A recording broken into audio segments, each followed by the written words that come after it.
June 12, 1974. Bensonhurst, Brooklyn, New York. Rain-slick streets reflected the flickering neon of a shuttered diner. In an alley behind, two bodies lay sprawled, faces obscured by shadow. One was a low-level associate, the other a messenger tied too deeply to a war between families. A black sedan idled nearby, engine humming like a predator waiting. Shots rang out, three quick, deliberate. The alley went silent, save for the soft drip of water from the fire escape above. At first, the killing seemed like a random hit, but a closer look revealed a chilling truth. The target had stumbled on a clandestine meeting between the heads of two rival crews.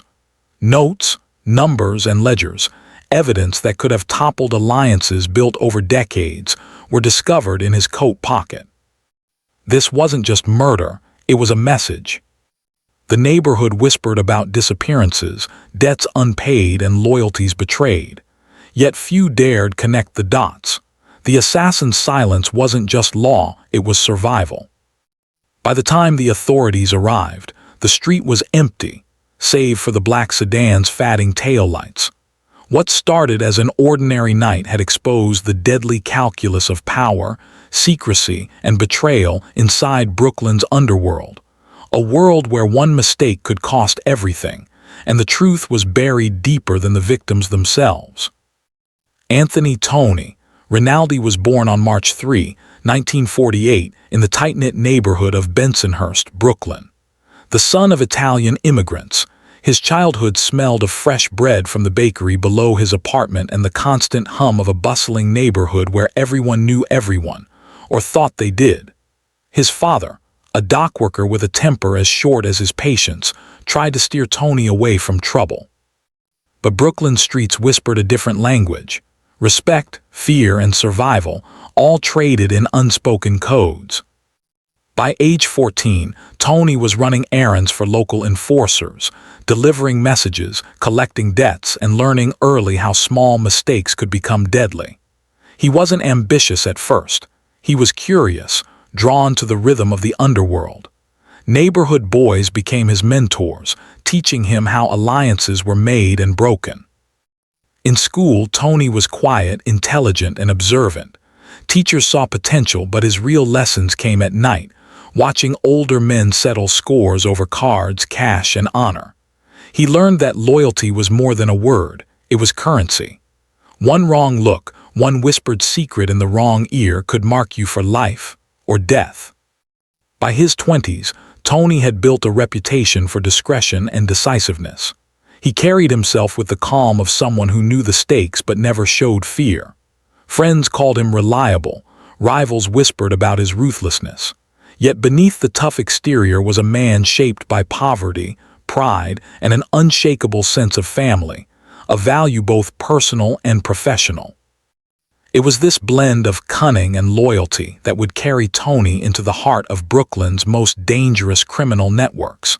But it was also the very trait that would make him a target for those who feared what he knew and what he might reveal. Tony Rinaldi's ascent began quietly but deliberately. By his early 20s, he was no longer delivering messages, he was orchestrating them. His reputation for discretion made him invaluable to the Brooklyn crews, and soon he was managing small operations, loan sharking, protection rackets, and low-level smuggling. Every transaction was a test of loyalty, and Tony passed them all with meticulous care. His rise was not just about skill, it was about understanding power. He watched how orders flowed from the boss to the capos, how favors were leveraged, and how a single act of defiance could end a man's career or his life. Tony learned to navigate the invisible rules, mastering the subtle art of influence without overt confrontation. As he gained trust, he was given access to more sensitive work, handling financial records, facilitating clandestine meetings, and acting as a messenger between rival factions. These roles exposed him to the inner workings of inter-family politics, the deals made in smoke-filled rooms, the silent threats, the unspoken betrayals. Tony began to see patterns: who was loyal, who was opportunistic, and who would never survive a single misstep. By 1969, Tony had become a rising star, a young capo in waiting. His strategic mind and calm under pressure earned him the respect of higher-ups and the envy of peers. But the very networks that elevated him also exposed him to danger. Every ledger he carried, every conversation he overheard, placed him closer to the unthinkable consequences of knowing too much. Tony's rise was meteoric, but the higher he climbed, the sharper the shadows around him grew. Every smile could conceal a knife. Every handshake could be a contract. In Brooklyn's underworld, knowledge was power, and power came with a price. By the spring of 1972, tensions between Brooklyn crews had reached a boiling point. Tony had begun managing shipments of stolen goods from the docks, luxury cars, gambling proceeds, and high-stakes cash, moving money that rival crews were desperate to intercept. One misrouted delivery, a ledger misplaced, sparked suspicion. Whispers traveled faster than bullets. Someone inside the crew might be leaking information. Tony found himself at the center of a political storm. Capos from neighboring crews accused him of betrayal. His own superiors began questioning his loyalty. Yet Tony remained calm, carefully documenting every exchange and noting every shift in alliances. He understood that one rash decision could spark a war, but inaction was just as dangerous. The turning point came in May 1972, during a clandestine meeting between three rival factions. Tony was sent as a neutral messenger, a trusted intermediary. What he witnessed would change everything. Secret negotiations over territory, promises of hits against associates, and plans to manipulate law enforcement through bribes and corruption. Tony realized he was no longer just a participant. He was a liability. His knowledge made him valuable to some and dangerous to others. From that moment, every interaction carried weight. Smiles hid knives, casual nods were loaded with threat. Tony's rise had placed him in the crosshairs of men for whom silence was sacred and betrayal unforgivable. A single misstep, or even the perception of one, could end not just his career, but his life. The turning point wasn't a violent act. It was the realization that in the Mafia, information was more lethal than any weapon. And Tony had just become a living vault of secrets that many wanted buried. By late 1973, Tony Rinaldi's operations had begun intersecting with city politics. Brooklyn was a chessboard, and local officials, aldermen, precinct captains, even judges, were all pieces to be moved, bought, or threatened. The Mafia had long cultivated influence over law enforcement and municipal contracts, but Tony's knowledge of these hidden networks made him both a tool and a threat. He often attended meetings where city politicians and mob representatives discussed construction kickbacks, union placements, and casino licensing. To outsiders, these talks seemed bureaucratic. To Tony, they were the lifeblood of organized crime survival. He saw how favors were traded for silence, how threats disguised as negotiations ensured compliance. Every ledger, every transaction he oversaw connected organized crime to the veins of civic power. Rival crews were not blind to Tony's expanding reach. His visibility made him a target. Rumors spread that certain politicians were leveraging the tension between crews to eliminate inconvenient figures, Tony included. It wasn't just about territorial control anymore. It was about controlling the machinery of the city itself. The stakes had shifted. What began as street-level power struggles now reached into offices, courtrooms, and precincts. Tony's awareness of the intertwining of crime and politics made him valuable to the Mafia's leadership, but it also painted a target on his back. Every decision carried not just the weight of personal consequence, but the potential to ignite political scandal and violent reprisal. In this environment, alliances became fragile and loyalty a commodity. Tony's rise had exposed him to the ultimate paradox. The closer he came to the centers of power, the more isolated and endangered he became. By early 1974, Tony Rinaldi was walking a razor's edge. The same intelligence that had elevated him now made him a liability in the eyes of Brooklyn's most senior capos. Whispers of disloyalty began to circulate. A missed delivery here, a questioned ledger there. Small errors, perhaps innocent, became ammunition for those seeking to remove him. Isolation set in gradually. Former allies, once loyal, avoided him in public, offered curt nods, or withheld critical information. Even those closest to Tony hesitated to speak freely.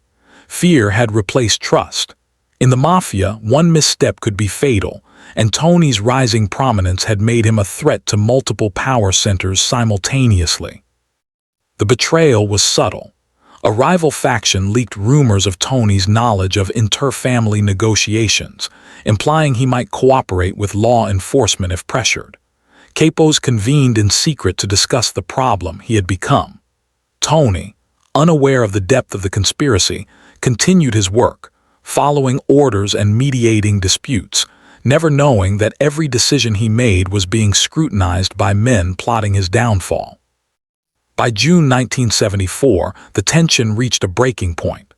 Tony noticed changes in the tone of meetings, coded glances, and subtle redirections of responsibility. He was being nudged into vulnerability. It was no longer a matter of chance. His elimination had been quietly approved. Stage was set. Loyalty was questioned. Alliances shifted like sand. And in Brooklyn's criminal underworld, where silence was law and betrayal punished with blood, Tony's fate was sealed before a single shot was fired. On the night of June 12, 1974, Tony Rinaldi left his apartment in Bensonhurst, unaware that the black sedan waiting at the corner was more than a coincidence. The rain-slicked streets reflected the city's neon glow, masking shadows that moved with lethal intent. He was alone, as usual, carrying nothing more than the day's ledgers and a small leather briefcase, a vault of dangerous knowledge. The men inside the sedan had watched him for weeks. Every route he took, every hand he shook, every meeting he attended had been catalogued. They knew when he would be vulnerable. When Tony turned into the alley behind the shuttered diner, they struck. 3 quick, precise shots echoed off the brick walls, leaving no time for hesitation. It was over in seconds, but the method was deliberate. Tony's body was positioned to send a message. Knowledge is power, but exposure is fatal. The briefcase, ripped from his grasp, disappeared into the hands of those who feared the secrets it contained. Witnesses later recalled the eerie calm that fell over the street. Even the rain seemed to pause. News of the killing reached every corner of Brooklyn's criminal network within hours. Capos, soldiers, and enforcers understood the warning. Betrayal, perceived or real, would be punished without hesitation. The execution was surgical, calculated, and deeply symbolic. For those who had once trusted Tony, the reality was grim. The man who had navigated the intricate web of loyalty, deception, and politics had been undone not by ignorance, but by the very knowledge that had made him indispensable. In the Mafia, survival demanded silence.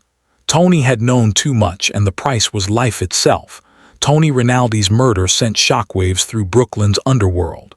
Within hours, alliances shifted and old grudges resurfaced. Rival crews moved quickly to consolidate power, absorbing his operations and eliminating anyone suspected of loyalty to him.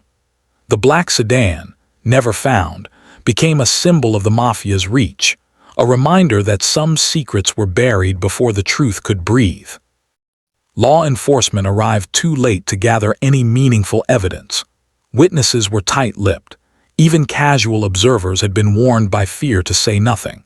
The newspapers carried only brief mentions, a local shooting in Bensonhurst, but the real story, the politics and the betrayal, remained hidden in the shadows. Investigators were left chasing ghosts, while the families involved quietly reapportioned territories and profits. Inside the crews, Tony's death sparked paranoia. Soldiers double-checked ledgers, enforcers scrutinized allegiances, and capos reasserted authority with veiled threats. Fear became currency, ensuring compliance and obedience. Even men who had plotted his death watched their backs. Power shifts in the Mafia rarely go unnoticed, and each act of violence creates ripples far beyond its immediate target. In the neighborhood, the absence of Tony was palpable. Friends mourned quietly, aware that speaking openly could mark them next.